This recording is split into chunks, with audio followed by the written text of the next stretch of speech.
السلام عليكم ورحمة الله. وحشتوني جدًا يا بنات. النهارده هاشارك معاكم مشتريات الأسبوع من الخضار، بس المرة دي الميزانية كانت محكومة شوية، هاعلمِك إزاي تنزلي تملي تلاجتِك خير من غير مصروفِك ما تيجي عليه أوي أو يخلص منِك بسرعة. بالورقة والقلم بسرعة بتوعنا جاهزين، وتعالي كده نشوف أنا جبت إيه النهارده من السوق وهنطبخ إيه منه طول الأسبوع. يالّا بينا نبتدي، وأول حاجة إحنا هنبتدي بيها وهي الطماطم. بُصّوا يا بنات، الطماطم بدأت تشد تاني، خلّي بالنا الطماطم الفترة الجاية هتغلى، فأنتِ على قد ما تقدري حاولي إن أنتِ تجيبي منها وتحطّي عندِك في الفريزر أو تفرّزيها يعني تخزّنيها عندِك. بُصّوا يا بنات، الطماطم دلوقتي ليها سعرين في السوق. الطماطم ديّة عاملة ال2 كيلو ب25 جنيه، 2 كيلو من الطماطم دي ب25 جنيه. هي ديّة جامدة، ما مش والحجم بتاعها اللي هو الإيه، الحجم اللي هو الحلو اللي هو الوسط، لا هي الكبيرة أوي ولا هي الصغيرة. أنا ما باحبش الكبيرة أوي بصراحة عشان مش ضامنة القلب بتاعها بيكون إيه، أفضل حاجة الوسط، يعني هو دايمًا خير الأمور الإيه، الوسط. أنا جِبت من ديّة 2 كيلو ب25 دول أنا هاحطهم في التلاجة، أعمل منهم سلطة، أعمل منهم حتة جبنة بالطماطم، أقطّع منهم جنب الأكل، يبقى ديّة للإيه، للتلاجة.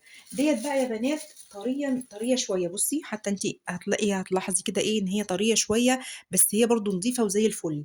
دي الاتنين ب25، دي كانت الكيلو منها ب10 جنيه، فأنا جِبت من دي 3 كيلو قُلت هاصلّصهم، بس هي برضه ممكن تكون صغيرة في الحجم شوية وطرية شوية، يعني بُصّي صغيرة إزاي وطرية شوية، بس قُلت هاصلّصها. 3 كيلو دول هاعملهم صلصة وأحطّهم في الفريزر، منّهم هينفعوني وقت أمّا أنا أحتاجهم، ومنّهم كمان أنا هاخزّنهم كمان لرمضان. لو 3 كيلو مثلًا عاملين لي 3، 4 أكياس من الصلصة الجاهزة، أحسن لي من إن أنا أحطّهم في رمضان يبقى ب30 جنيه دول كده أنا عينتهم لرمضان. تمام؟ يبقى أنا لو هانزل أشتري مش هاشتري حاجة لرمضان، يبقى أنا هانزل أشتري ال2 كيلو دُولي، أو هانقّي من ديّة ال2 كيلو ب20 جنيه، ال ال ال الكيلو ب10 جنيه، يبقى الاتنين من دي. بُصّوا يا بنات والله زي الفل، ما فيها أي حاجة، لا سوسة ولا بايظة من ناحية ولا حاجة خالص، الكيلو ب10 جنيه. طيب جِبت إيه تاني معايا، جِبت البصل الكيلو ب10 جنيه من البصل. ال2 كيلو خلال الأسبوع، أنا ال2 كيلو بيكفّوني أسبوعين يا بنات، ال2 كيلو بصل بيمشوا معايا أسبوعين، يعني أنا باجيب أسبوع وأسبوع لأ. الكيلو ب10 جنيه، جِبت 2 كيلو من البصل ب20 جنيه. جِبت معايا كمان البتنجان كان هو اللي غالي النهارده شوية، بس أنا قُلت إيه، ممكن يعني جِبت منّه قُلت هاعمله محشي كده في وسط الأسبوع مع بتنجان، مع فلفل، مع ورق خَس، ويبقى كده يوم إيه، هنمشّي بيه محشي. ده بالنسبة للبتنجان. سعر البتنجان يا بنات الكيلو فيه كان ب15 جنيه، كيلو بتنجان عامل 15 جنيه. طيب جِبت إيه كمان، جِبت خُضرة. بُصّوا، جِبت الخُضرة دي، هي الخضرة اليومين دول رخيصة، الربطة ب10 جنيه، الربطة ب10 جنيه، الربطة بجنيه. أي ربطة سواء بقى بقدونس أو شبت أو كزبرة، الربطة عندي بجنيه. فأنا جبت منهم وجبت كمان معاهم، بصوا استنوا أهو، جبت كرات. جبت كرات اللي أنا هاعمل بيه إن شاء الله، هنعمله مع بعض، هنعمل الطعمية. طعمية هاخلّيها عندي في الفريزر، وقت ما أحب أسحب منها هاسحب. فالطعمية جايبة الكرات ده عشان أعمل بيه طعمية. يبقى جبت الخضرة قُلت على المحشي، من ضمنها برضه الحاجات التفريزة. أقول لِك على تِكّة التفريز بقى خلال فصل الشتا. الفترة ديّة في بعض أنواع الخضار رخيص جدًا، يعني دلوقتي الخضرة في الشتا الرابطة بجنيه، يعني ال5 ب5 جنيه، ال10 رابطات ب10 جنيه. أنتِ لو كل مرّة مثلًا كنتِ في السوق جبتِ لِك ب5 جنيه خضرة للتخزين، على نهاية الشتا هيبقى عندِك كمية حلوة جدًا متخزنة من 5 جنيه بس. لو جبتِ ب5 جنيه ونضفتيهم وغسلتيهم وخرّجتيهم وحطيتيهم في أكياس تفريز في الفريزر، على نهاية الشتا هيكون عندِك كمية حلوة جدًا. طول فترة الصيف مش هتشتري خالص من الخضار، لإن فترة الصيف أصلًا بتبقى الرابطة أقل يمكن ربع ديّة، وهتلاقيها ب3 جنيه وب4 جنيه وب5 جنيه كمان. يعني كان في أوقات في الصيف أنا كنت باجيب الرابطتين ب10 جنيه. دي أفضل فترة إن أنتِ تفرّزي فيها الخضار اللي هو الشبت والبقدونس والكزبرة الخضرا. تمام. طيب أنا جِبت إيه تاني معايا، بُصّوا يا بنات، أنا باجيب السمبوسة ديّة طازة. انا في حد معين كده في السوق بيبيع المنتجات اللي هي الكنافه والجلاش والسمبوسه، بيبيعهم طازه. فانا بجيبهم، بحب الجلاش الورق بتاعته حلوه ومش متكسره ومش متقطعه، وهو اصلا طازه. انا بحفظه عندي انا بقى بطريقتي انا، اللي هو ايه، بحطه دايما كده على حاجه مفروده بحيث ان هي تحافظ لي على شكل الجلاش. لما اجي اطلعه اسيبه يفك على الرخامه بيرجع تاني زي ما هو. الواحده ب 15 جنيه. فانا جبت، والوحده السمبوسه ده نص كيلو صافي، ده يا بنات نص كيلو صافي. تمام. النص كيلو دوت عامل 15. انا جبت الكيلو ده ب 30 جنيه، والكيلو من الجلاش ده ب 30 جنيه. تمام. في حد يقول لي اتنين ب 25، مش بتبقى نص كيلو، مش بتبقى نص كامل، بتبقى اقل من النص كيلو، بتبقى الربطه اقل من اللي هو اللفه، يعني بتبقى اقل من نص كيلو. دول اللي جبتهم ليه؟ برضو دول كده واحده وواحده، واحده جلاش وواحده بتاع. انا هعينهم عند الطماطم لان دول انا هخليهم لرمضان يا بنات. الحاجات ديت يعني الطماطم دي هصلصها واحطها في اكياس في الفريزر واخليها لرمضان. كل سنه وانتم طيبين، احنا دلوقتي في رجب. اللهم بارك لنا في رجب وشعبان وبلغنا رمضان لا فاقدين ولا مفقودين.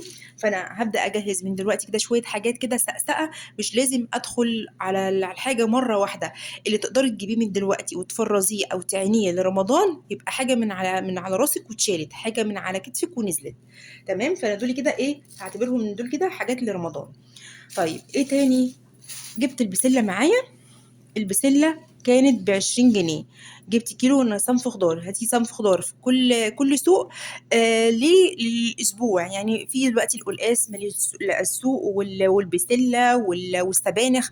لازم كده دايما تعودي ولادك على صنف خضار في الأسبوع إن شاء الله بإذن الله. لازم يكون كل أسبوع معانا، أو على الأقل أسبوع وأسبوع لا.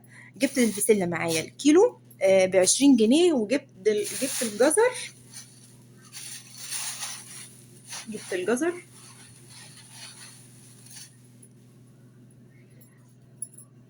جبت الجزر الكيلو ب10 جنيه من الجزر. كيلو 10 جنيه جزر، 20 بسلة. تمام. الجزر ده على فكرة مش على قد البسلة بس، أنا بحطه بدخله في السلطة. لو مع عصير البرتقال، لأن بجد فوائد الجزر كتير جدا جدا جدا. لو ولادك الصغيرين كده قشرهم كده، خليهم ايه يقرقضوا كده زي الأرانب الصغيرة. جبت معايا تاني، جبت الفلفل. الفلفل يا بنات هو اللي ايه شادد حلو كده المرة دي شوية. كان السوق اللي فات ب15، السوق دوت لقيته ب20. فانا ايه عملته تشكيله من الفلفل الحار والاخضر والاحمر. شكلت كده ايه.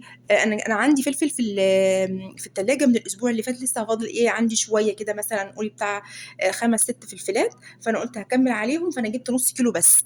جبت نص كيلو من الفلفل. النص كيلو عامل 10 جنيه، لان كيلو الفلفل فيه 20 جنيه. تمام. طيب ايه تاني؟ احنا قلنا البتنجان خلاص. جبت برضو ايه تاني معايا؟ جبت سمك. السمك الباغا ده يا بنات، انا جبت سمك باغا. الكيلو فيه عامل 70 جنيه. كيلو السمك عامل 70 جنيه. قلت يتعمل برضو ايه مرة خلال الأسبوع. هيبقى برضو ايه مع شوية رز كده، مع شوية سلطة. هيبقى غدوة جميلة إن شاء الله بإذن الله. طيب ده الخضار احنا ممكن نطلع بقى منه كام أكلة. ادي يوم هيتعمل سمك، يوم تاني هيتعمل بسلة. البسلة كمان ممكن بدل ما تكفيكي يوم هتكفيكي يومين. يعني لو يومين مشيت يوم بسلة مع يوم سمك، ادي كده 3 ايام. يوم هنعمل مثلا لفة الجلاش ديت، ممكن تعمليها يا اما باللحمة المفرومة او تعمليها بالميكس الاجبان.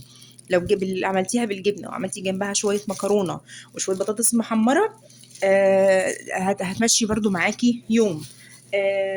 لو عملنا البتنجان، محشي البتنجان هتعملي محشي بتنجان جنبه، تاخدي مثلا قرنين يعني كام قرن من الفلفل، مع لو جبتي مثلا ب10 جنيه خس وخدتي الورق بتاعه برضو كده برضو ماشيه معاكي يوم.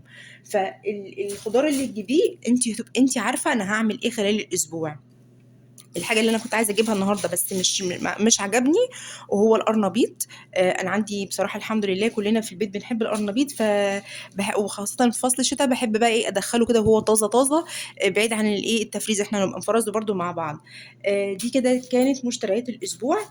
مش تنسوا تستنوني في الفيديو اللي جاي، عشان خاطر احنا هنعمل مع بعض الطعميه. احنا جايبين الكرات اهو، هنعمل مع بعض الطعميه. دي كانت كده مشتريات الاسبوع.